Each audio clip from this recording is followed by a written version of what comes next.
नमस्कार। जागो के स्पेशल सीरीज ऑन करियर में आपका स्वागत है, जहां पर हम बात करेंगे आपके सपनों के करियर के बारे में। करियर जो हमें देता है सिक्योरिटी, फाइनेंशियली और सोशली। करियर जिसे हम पाना चाहते हैं, हम ऐसे करियर के पीछे भागते हैं जो हमें दे खूब सारा पैसा और बहुत सारी पार। लेकिन कहते हैं never work just for money and पार, this won't save your soul और help you sleep at night. यानी कि आप जो करियर करते हैं, अगर वो सिर्फ आपको नाम, शोहरत और पैसा देता है तो वो आपको मन की खुशी और रातों की नींद नहीं दे पाता। आज हम जागो में यही जानने की कोशिश करेंगे कि क्या है आपका पैशन, क्या कहता है आपका दिल और क्या है आपके सपनों का करियर। करियर अगर आप एमबीए में बनाना चाहते हैं, यानी कि मास्टर ऑफ बिजनेस एडमिनिस्ट्रेशन, तो हम जानेंगे कि एमबीए के जरिए जो आप करियर पाना चाहते हैं उसका कितना है स्कोप, आप कैसे इसके जरिए अपना करियर बना सकते हैं। अगर ये सच में आपके सपनों के करियर की तरफ आपको ले जा सकता है तो आपके सभी सवालों के जवाब देने के लिए, एमबीए के लिए पूरी तरीके से करियर काउंसलिंग करने के लिए और साथ ही किस मोटिवेशन की, किस इंस्टिंक्ट की जरूरत है एमबीए करने के लिए, ये जानने के लिए स्टूडियो में हमारे साथ मौजूद हैं मिस्टर जुबिन मल्होत्रा, जो कि करियर काउंसलर हैं। जुबिन जी, आपका स्वागत है जागो में। और साथ ही स्टूडियो में हमारे साथ हैं लाइफ कोच महेश शर्मा जी। महेश जी, स्वागत है आपका जागो में।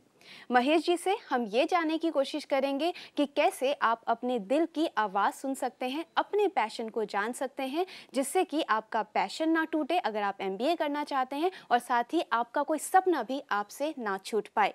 तो MBA masters of business administration, इसमें अगर आप अपना कोर्स करना चाहते हैं, ये पढ़ाई करना चाहते हैं, तो दायरा बहुत बड़ा है। तो एमबीए के बारे में ही जानते हैं जुबिन जी, एमबीए अगर कोई करता है तो वो आगे कैसे अपना करियर बना सकता है? बहुत ऑप्शंस हैं। जो स्पेशलाइजेशंस होती हैं यूजुअली एमबीए के सेकेंड ईयर में, चाहे वो फाइनेंस में हो, मार्केटिंग में हो, ह्यूमन रिसोर्स मैनेजमेंट में हो, सप्लाई चेन लॉजिस्टिक्स हो, या इंफॉर्मेशन टेक्नोलॉजी एंड सिस्टम्स, या आईटी मैनेजमेंट या प्रोजेक्ट मैनेजमेंट जिसे कहते हैं, टिपिकली इन स्पेशलाइजेशंस करने के आगे वो अपना करियर पाथ चुनते हैं। उसी एरियाज़ में प्रैक्टिकल थियोरेटिकल एक्सपीरियंस लर्निंग आ जाता है। प्रैक्टिकल लर्निंग फिर एक्चुअली जब काम करते हैं उस एरिया में तब आता है, और फिर करियर उसके आगे आप ग्रो करते हैं और बढ़ता है। तो अगर एमबीए कोई कर रहा है तो इस एरिया में वो आगे अपना करियर बना सकता है। तो एमबीए से जुड़ी सभी जानकारियों के लिए और अपने दिल की बात सुनने के लिए, अपने सपनों को जानने के लिए आप हमें कॉल कर सकते हैं। जो हमने पहले आपको नंबर बताया उसकी जगह आप नंबर डायल करें 0120399111। इस पर फ़ोन करके आप अपने सभी सवालों के जवाब जान सकते हैं। हम कोशिश करेंगे कि आपके मन के जितने भी एप्रीहेंशंस हैं उनको हम दूर कर सके।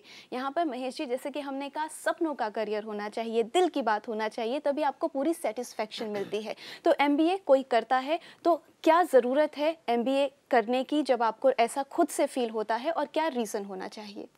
देखिए काजल, यहाँ पर हमें ये चीज़ देखनी है कि पैशन और इंटरेस्ट दो चीज़ों में हम कंफ्यूज ना करें।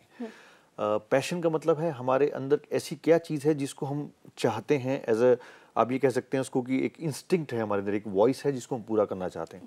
ये जो करियर्स, जिन भी ऑप्शन जैसे एमबीए की हम बात कर रहे हैं, इसके लिए, इस तरह के कैरियर्स के लिए आपके अंदर से अगर आवाज़ आ रही है, या आप सिर्फ इसलिए करना चाह रहे हैं इसको कि आपके किसी रिलेटिव ने किया है, किसी फ्रेंड ने किया है, और आपको लगता है कि इससे मेरा स्टेटस थोड़ा हाई होगा, या मेरे पास जॉब्स के ऑप्शन नहीं खुलेंगे, खाली अगर इसलिए आप एमबीए कर रहे हैं, तो may be it is not the right choice. But अगर आपके अंदर से ही आवाज़ आ रही है कि नहीं, मुझे इस फील्ड में जाना है, मुझे बिजनेस एडमिनिस्ट्रेशन की फील्ड में जाना है, या इस पर्टिकुलर लाइन में जाना है, अगर आप उसको तब चूज करते हैं तो आप बहुत अच्छा परफॉर्म कर पाएंगे और आगे भी आपको लाइफ सेटिस्फेक्शन मिलेगी। जी, तो करियर का चुनाव करने से पहले बेहद ज़रूरी है उसके पीछे जुड़े रीज़न को जानना, कि वो रीज़न ये है कि वो आप करना चाहते हैं, या फिर पेरेंट्स का कोई दबाव है जिसके लिए आप कर रहे हैं, या आप आसपास अपने दोस्तों को या अपने भाइयों को, बहनों को एमबीए करने के बाद बहुत सक्सेसफुल होता देखते हैं, ये रीज़न है। लेकिन इन सभी रीज़न से सबसे बड़ा रीज़न ये है कि आप एमबीए तभी करें जब आपका मन कहे, और बेशक एमबीए करने के बाद तो स्कोप बहुत है, जैसा कि जुबिन जी ने हमें शुरुआत में कहा।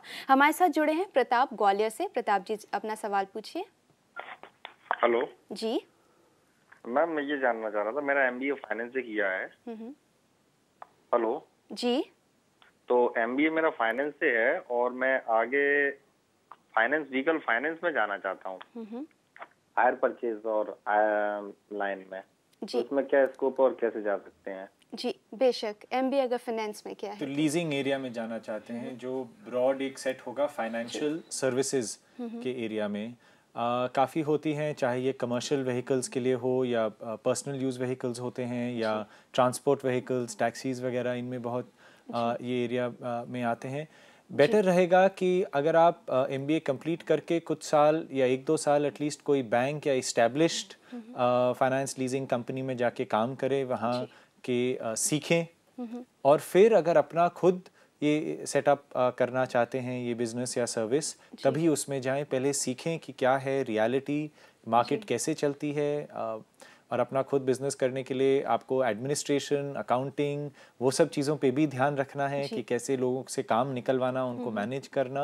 तो ये एक बहुत इंपॉर्टेंट चीज़ है जो कई बार निगलेक्ट हो जाती है, तो इस पे ज़रूर ध्यान दीजिए। जी, तो प्रताप जी के आगे बहुत स्कोप है फ्यूचर में, ये अपना खुद का बिजनेस भी खोल सकते हैं। और यहाँ पर जैसे हम अपने बिजनेस के साथ, मैकेनिकल चीज़ों के साथ, हमारी कुछ ड्यूटीज़ भी होती हैं जो समाज के प्रति होती है, और खुद का बिजनेस करने के साथ हम ये कर सकते हैं। अगर प्रताप जी आप आगे बढ़ते हैं, खुद का बिजनेस कर सकते हैं, तो वो ज़रूर करें। इससे ये बेहतर होता है कि आप बहुत से लोगों को एम्प्लॉयमेंट देते हैं, बहुत से लोगों की मदद करते हैं। कहने को लगता है कि आप बिजनेस कर रहे हैं, लेकिन कहीं ना कहीं आप बहुत से लोगों का करियर भी अपने साथ बना रहे हैं। इसलिए ऑल द बेस्ट, आप फाइनेंस में आगे बढ़िए, खूब मेहनत कीजिए, खुद का बिजनेस खोलने की कोशिश करिए, और बहुत से लोगों को एमबीए करने के बाद आगे अपना फ्यूचर बनाने में मदद कर सकते हैं। यहाँ हमारे साथ जुड़ी हैं राशि मेरठ से। राशि जी सवाल पूछिए।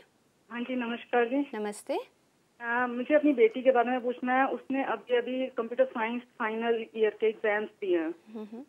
करना तो वो कंप्यूटर साइंस, लेकिन अब साथ साथ वो ट्यूशन वगैरह लेती रही, तो उसका टीचिंग की तरफ भी इंटरेस्ट बढ़ रहा है जी। तो उसे आगे मतलब थोड़ा सा वो गाइडेंस चाहिए मुझे, क्या करना चाहिए, वो कंफ्यूज्ड है। जी बिल्कुल राशि जी, यही हम जब बात करते हैं कि आपके मन का करियर क्या है, उसी में आप आगे जाके ज़्यादा अच्छा कर सकते हैं, एक्सेल कर सकते हैं। तो सबसे पहले आपकी जो बेटी है उनको यही जानने की ज़रूरत है कि वो खुद क्या करना चाहती हैं, और नई राह आज से ही शुरू कर सकती हैं, लेकिन असेसमेंट बेहद ज़रूरी है। तो ये कैसे राखी जी अपनी बेटी को काउंसिल कर सकती हैं? बिल्कुल ठीक है जी। ये जो डायलेमा ये भी डिस्कस हुआ हमारे सामने, ये बहुत जगह पर हो रहा है। खासतौर पे जो अभी जैसे उनका टीचिंग के लिए उनका वो शौक है या उनका बहुत ज़्यादा इंटरेस्ट है। देखिए, बच्चे को उस फील्ड में आगे बढ़ाना जिसमें उसका शौक है, एक बहुत बड़ा एक पेरेंट्स की जिम्मेदारी है।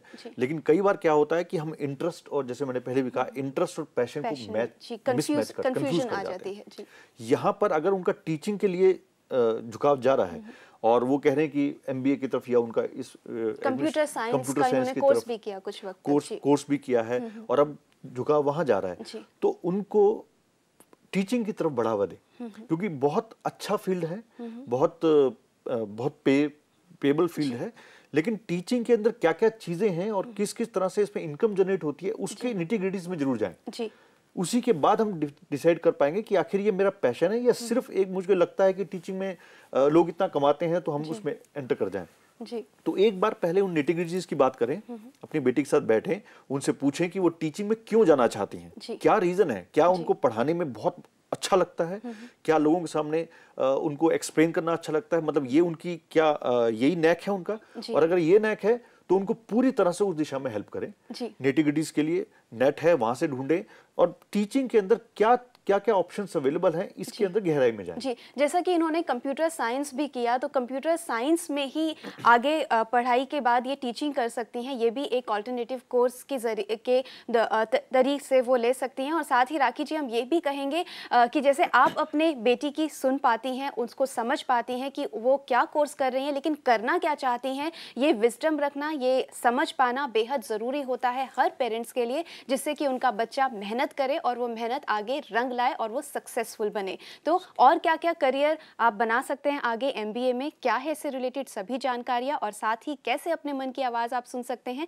ये हम जानेंगे एक छोटे से ब्रेक के बाद।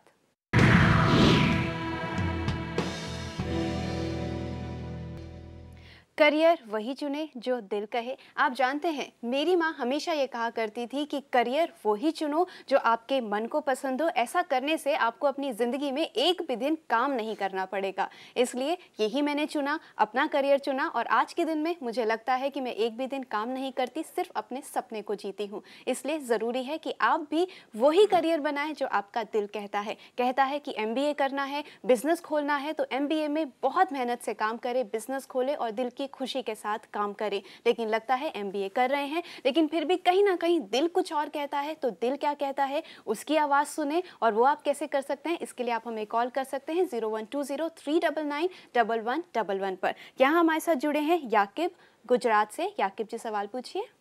हेलो मैडम, मैं गुजरात से बोल रहा हूँ जी। मेरा लड़का फार्मेसी में है, B.Pharm कर रहा है जी। क्या वो MBA कर सकता है किसी सब्जेक्ट में? जी, बेशक कर सकता है। एलिजिबिलिटी यूजुअली जो है, अगर आपको कैट एग्ज़ाम देना है, वो है आपको ग्रेजुएशन में मिनिमम 50% ओवरऑल, चारों आपके केस में, B.Pharm के केस में 4 साल का मिला के। आप अगर इंटरेस्ट है फार्मास्यूटिकल साइड में, तो कुछ स्पेशल जिसे कहा जाता है सेक्टोरल MBA, वो भी अवेलेबल है कई जगहों में, जो MBA इन फार्मास्यूटिकल मैनेजमेंट है, जो खासकर उन कंपनीज के लिए जो मेडिसिन्स और फार्मास्यूटिकल ड्रग्स बनाती हैं, उनके मार्केटिंग और फाइनेंस और ऑपरेशंस के लिए, तो वो भी ऑप्शन है।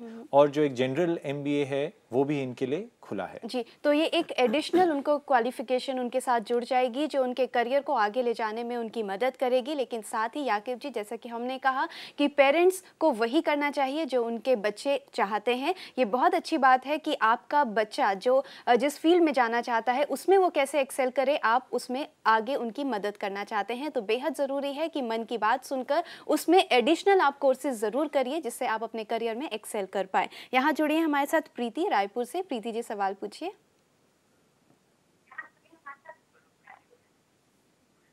अनुप्रीति जी है हमारे साथ रायपुर से। अनुप्रीति जी, सवाल पूछिए। अनुप्रीति जी, सबसे ज़रूरी है पहले आप अपने टीवी का वॉल्यूम बंद कर दीजिए, हम तभी आपसे बात कर पाएंगे।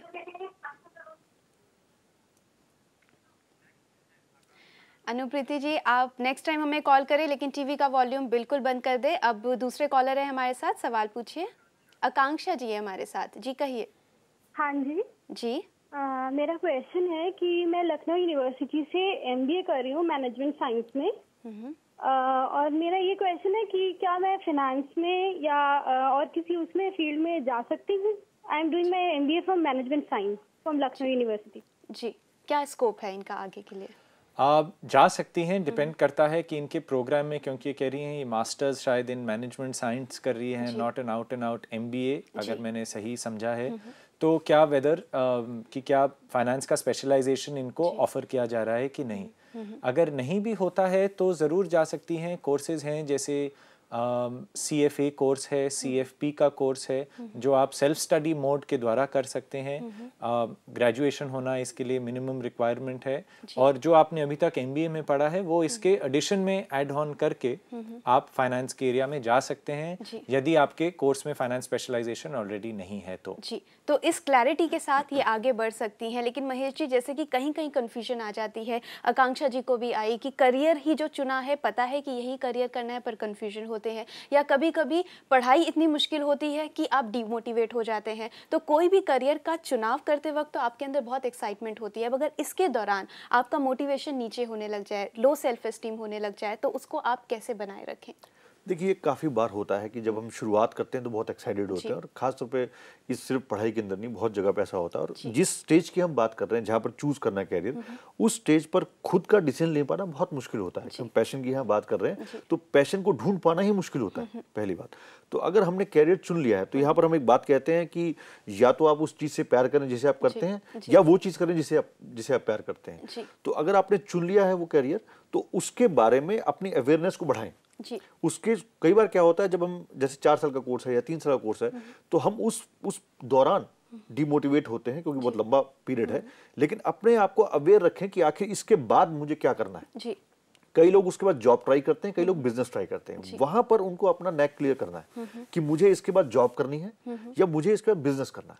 यहाँ पर वो चुनाव कर सकते हैं। लेकिन इसके बीच में आकर अगर वो कहते हैं कि मैं दूसरी जगह पे जा रहा हूँ, तो ये बेसिकली सिर्फ ये है कि वो हार्ड वर्क नहीं कर पा रहे, कॉन्सेंट्रेट नहीं कर पा रहे, इसलिए वो कंप्लीट नहीं कर पा रहे। तो यहाँ पर उनको करियर चेंज नहीं करना, उसको सब्जेक्ट चेंज नहीं करना, सिर्फ उसकी निटिग्रिटीज में आगे जाना है कि मुझे इसके बाद क्या करना है। जब आप begin with an end in mind करेंगे तो वहां पर आपको आसान हो जाएगा उसको आगे बढ़ाना। जी, तो जैसा कि आपने कहा कि करियर के दौरान भी अगर आप को सेल्फ सेटिस्फेक्शन नहीं मिलती तो इसका मतलब ये नहीं है कि वो आपका ड्रीम करियर नहीं है। हो सकता है आपने अपने मन की बात सुन के ही ये करियर का चुनाव किया हो, लेकिन एमबीए करते वक्त भी आपको लगता है पढ़ाई बहुत टफ है, आपको आगे कुछ स्कोप नज़र नहीं आ रहा क्योंकि आप थक गए हैं, डर गए हैं आगे मेहनत करने से, तो आप वहाँ पर ये ना सोचें कि आप एमबीए नहीं करना चाहते हैं। आप वापस सोचिए कि आपने क्या सोचकर ये शुरू किया था, क्लैरिटी बनाइए और उस स्टेज पर आने के बाद एक बार फिर से सेल्फ असेसमेंट कीजिए। आगे एमबीए करनी है तो एमबीए की पढ़ाई कंटिन्यू करिए, लेकिन वहाँ पे आपको लगता है कि आप रुक रहे हैं क्योंकि आप आगे नहीं बढ़ना चाहते हैं, वो रीज़न तलाशिए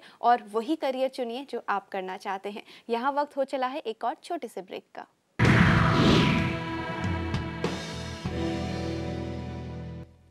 करियर चुनते वक्त बेहद ज़रूरी होता है ये जानना कि आपका इंटरेस्ट क्या है, उसके साथ वैल्यूज़ क्या है और सबसे ज़्यादा ज़रूरी होता है ये जानना कि आपकी पर्सनैलिटी क्या है, जिसे कभी कभार हम खुद नहीं समझ पाते। यहाँ पर प्रज्ञा आपकी मदद करेगा। आप प्रज्ञा के ज़रिए ये जान सकते हैं कि आपकी पर्सनैलिटी क्या है, एक फॉर्म के ज़रिए, जो फॉर्म कहता है व्हाट्स योर पर्सनैलिटी। ये फॉर्म जो बनाया गया है, ये जो क्वेश्चनर बनाया गया है, ये बनाया है लाइफ रिसर्च एकेडमी में, जिसके ज़रिए हम ये जानने की कोशिश करते हैं कि हमारी पर्सनैलिटी क्या कहती है, जो हमें मदद कर सकता है कि हम करियर को कैसे चुनें, अपना कौन सा करियर चुनें।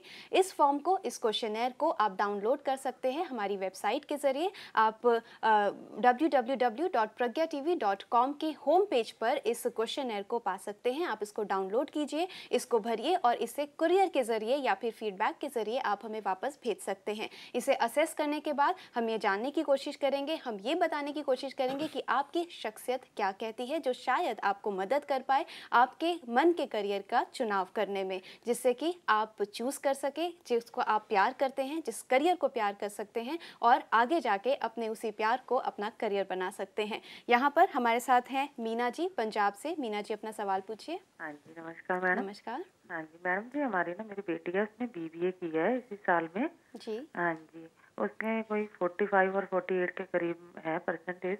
उसने पंजाब यूनिवर्सिटी से बीबीए किया है।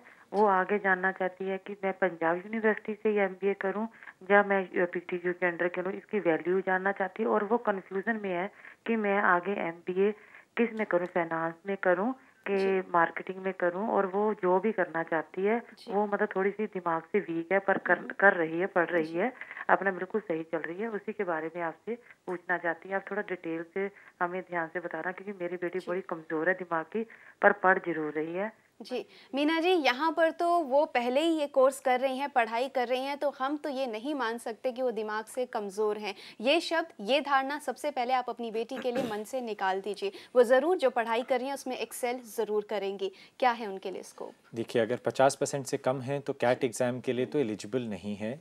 जो उन्हीं का यूनिवर्सिटी है उस पे चेक करिए स्पेसिफिक एलिजिबिलिटी क्या है, वरना मैट करके एग्ज़ाम है जहां वो एलिजिबल हैं एग्ज़ाम देने के लिए। क्या पंजाब यूनिवर्सिटी बेटर रहेगा कि कोई और कॉलेज बेटर रहेगा, वो आप ज़रूर रैंकिंग्स के बेसिस पे देखिए और सो देखिए कि आप क्या उनको पंजाब यूनिवर्सिटी में करती हैं तो घर पे रह के वो कर सकती हैं, वरना कहीं और शहर या राज्य में जाना होगा, हॉस्टल में रहना होगा, क्या उनकी स्थिति में क्या वो मुनासिब है कि नहीं, उसे ज़रूर देखिए। जहाँ तक सवाल है कि कौन सा स्पेशलाइजेशन लें, वो बीबीए के दौरान उन्होंने कुछ सब्जेक्ट्स किए होंगे, अपने एमबीए के पहले साल में भी वो सारे सब्जेक्ट्स के छोटे छोटे सैम्पलर्स या टेस्ट होते हैं या बेसिक कोर्सेज होते हैं, उससे फिर आप डिसीजन लीजिए कि आपकी इंटरेस्ट कहाँ है, एंड सेकेंडली बहुत इंपॉर्टेंट कि आपकी एबिलिटी किस एरिया में बेटर है। जी। इंटरेस्ट के बारे में बहुत कहा जाता है, बट उसके मैचिंग आपकी एक एबिलिटी भी होनी चाहिए। जी, तो यहाँ पर इनको असेसमेंट कराने की ज़रूरत है और बेहतर यही होगा कि ये पर्सनली अपनी बेटी को किसी करियर काउंसलर के पास लेकर जाए, क्योंकि यहाँ पे बहुत सी चीज़ों पर ध्यान देना ज़रूरी है कि एबिलिटी क्या है, उनकी कैपेबिलिटी क्या है और वो आगे क्या करना चाहती हैं। तो मीना जी, आप ज़रूर उनकी काउंसलिंग कराइए और हमें पूरा विश्वास है कि वो मेहनती हैं, पढ़ना चाहती हैं और वो दिमाग से भी बहुत तेज़ हैं और वो आगे जाकर बहुत ज़्यादा सक्सेसफुल होंगी। तो आइए अभी एक नज़र डालते हैं MBA से रिलेटेड जानकारियों पर। आप अगर MBA करना चाहते हैं तो ये है बेहतरीन इंस्टीट्यूट्स जहां से आप MBA कर सकते हैं।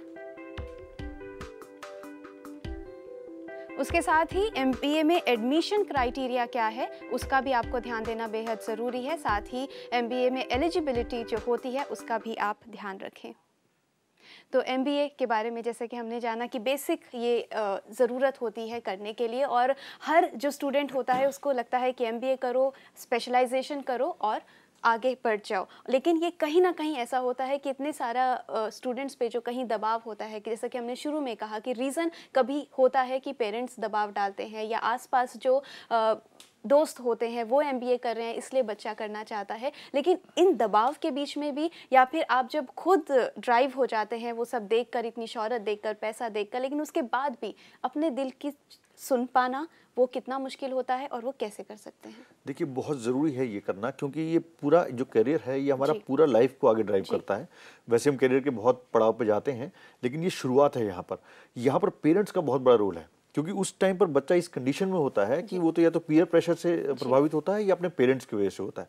तो एक बार उस बच्चे को, जब कैरियर चुन रहे हैं तो एक बार उस बच्चे को खुला छोड़ के देखें कि एग्जैक्टली उसे ये कहें कि आप कुछ चिंता ना करें, कुछ सोचे मत, सिर्फ ये बताएं कि आप किस चीज में जाना चाहते हैं। एक बार उससे एक बार फील लें उस चीज की।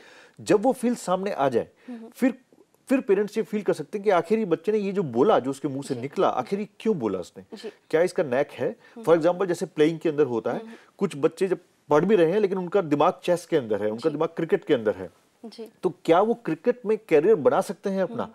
क्या सिर्फ इसलिए नहीं बना रहे कि उनको लगता है कि मेरे पेरेंट्स क्या बोलेंगे या मेरे फ्रेंड्स क्या बोलेंगे या इसमें पैसा है या नहीं? उसमें पेरेंट्स उनको बहुत हेल्प कर सकते हैं और उसके बाद करियर काउंसलर्स उनको बहुत हेल्प कर सकते हैं कि आगे इस फील्ड में आगे कितना पैसा है या कहाँ तक आप जा सकते हैं। जी, तो इसलिए बेहद ज़रूरी है ये जानना कि MBA आपको कहाँ तक पहुँचा सकता है, लेकिन वो जो टारगेट है, जो गोल है, वो सच में आप चाहते हैं कि नहीं, ये उससे भी ज़्यादा ज़रूरी होता है। तो जुबिन जी, बहुत बहुत धन्यवाद जागो में आने के लिए। महेश जी, आपका भी बहुत बहुत धन्यवाद।